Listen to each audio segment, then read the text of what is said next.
વરસાદની સિઝનમાં દાળવડા અને મેથીના ગોટા તો બહુ ખાધા, પણ ક્યારેય તમે દાળવડામાંથી શાક બનાવ્યું છે?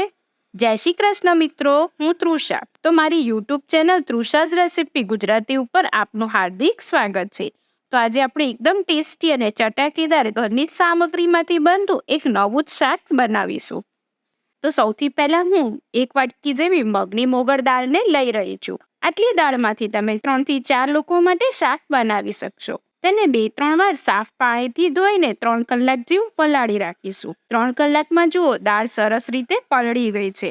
દાળ ફૂલીને ક્વોન્ટિટી ઓલમોસ્ટ ડબલ થઈ ગઈ છે. મગની દાળને પલળતા બહુ વાર નથી લાગતી. હવે આપણે દાળને આવી રીતે ચાળણીમાં કાઢી લઈશું, જેનાથી એક્સ્ટ્રા જે પાણી હશે તે નીકળી જશે.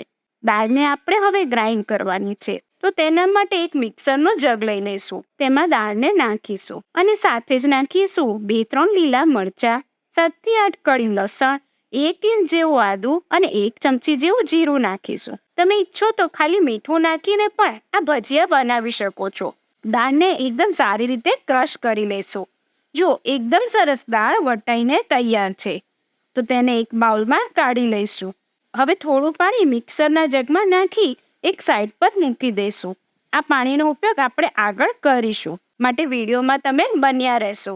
1 ટીસ્પૂન જેવું મીઠું અને થોડી હિંગ નાખીશું. દાળને ખૂબ જ સરસ ફેટી લઈશું. 2 મિનિટ જેવું દાળ ફેટવાથી ભજીયા એકદમ ટેસ્ટી અને સ્વાદિષ્ટ બનશે. તો દાળ પણ ફેટીને તૈયાર છે. તો મેં અહીંયા પહેલાથી જ તેલને ગરમ કરવા મૂકી દીધું હતું.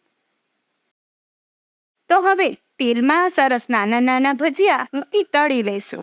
ભજીયા તો બનાવવા ખૂબ જ સરળ છે. આગળ મેં દાળવડા અને મેથીના ગોટાની રેસીપી પણ મૂકી છે.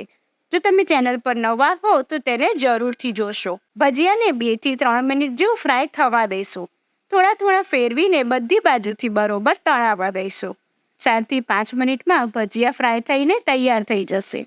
ભજીયા તળાઈ ગયા છે. હવે તેને એક જાળીવાળા વાસણમાં કાઢી લઈશું, જેનાથી જે એક્સ્ટ્રા ઓઇલ હશે તે નીકળી જશે અને ભજીયા લાંબા સમય સુધી ક્રિસ્પી રહેશે. તો આવી જ રીતે હું બધા જ ભજીયાને ફ્રાય કરી લઈશ. હવે આગળની પ્રોસેસમાં આપણે શાકની ગ્રેવી તૈયાર કરીશું. તો તેના માટે જોઈશે 1 મોટી સાઈઝની ડુંગળી, 8 થી 10 કળી જેવું લસણ, 1 ઇંચ જેવું આદું અને 1 મોટું લાલ ટામેટું મિક્સરના જારમાં નાખી સારી રીતે ક્રશ કરી લઈશું. હવે આપણે ગ્રેવીને વઘારીશું. તો તેના માટે એક કડાઈમાં 2 મોટી ચમચી જેવું તેલ ગરમ કરવા મૂકીશું. તેલ ગરમ થાય તેમ જ આપણે તેમાં 1 તમાલપત્ર, 2 લાલ મરચાં અને 1 ચમચી જેવું જીરું નાખીશું. ખૂબ જ સરસ સુગંધ આવે તે માટે થોડી હિંગ નાખીશું. વઘારને સરસ રીતે આવવા દઈશું. હવે આપણે જે ગ્રેવી બનાવીને રાખી હતી તેને નાખીશું. તો મેં અહીંયા ગ્રેવીને હલાવતા જઈને 5 મિનિટ જેવી થવા દીધી છે. જો ગ્રેવીમાંથી તેલ અલગ દેખાવા લાગ્યું છે, હવે આપણે થોડા કોરા મસાલા નાખીશું.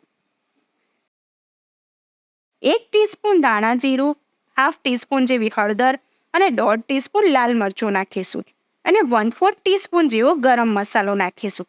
બસ આવા રૂટીન મસાલાથી ટેસ્ટી સબ્જી તૈયાર થઈ જશે. મસાલા બળી ન જાય તેથી થોડું પાણી નાખીને ગ્રેવીને સારી રીતે પકવવા દઈશું. ગ્રેવીને એકદમ સરસ પાકવા દેવાની છે. ગ્રેવીમાંથી જો 4 થી 5 મિનિટમાં ગ્રેવીમાંથી સરસ તેલ છૂટું પડી ગયું છે, એટલે એમ સમજી લો કે આપણી ગ્રેવી સરસ રીતે પાકી ગઈ છે.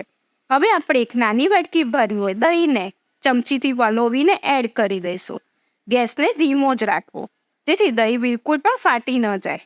દહીં નાખવાથી એકદમ સરસ ક્રીમી ટેક્સચરવાળી ગ્રેવી તૈયાર થશે. હવે આપણે 1 ગ્લાસ જેવું ગરમ પાણી ગ્રેવીમાં નાખી લઈશું, જેનાથી એકદમ સરસ રસો તૈયાર થશે અને રસો જલ્દીથી ઉકળી જશે. રસો ઉકળે એટલે જે દાળને પીસતી વખતે મિક્સરમાં પાણી રાખીને મૂક્યું હતું ને તે એડ કરીશું. બિલકુલ પણ કઈ વસ્તુ આપણે વેસ્ટ નહીં કરીએ. આ પાણી નાખવાથી રસામાં દાળનો સરસ ફ્લેવર આવશે અને રસો થોડો ઘાટો પણ બનશે.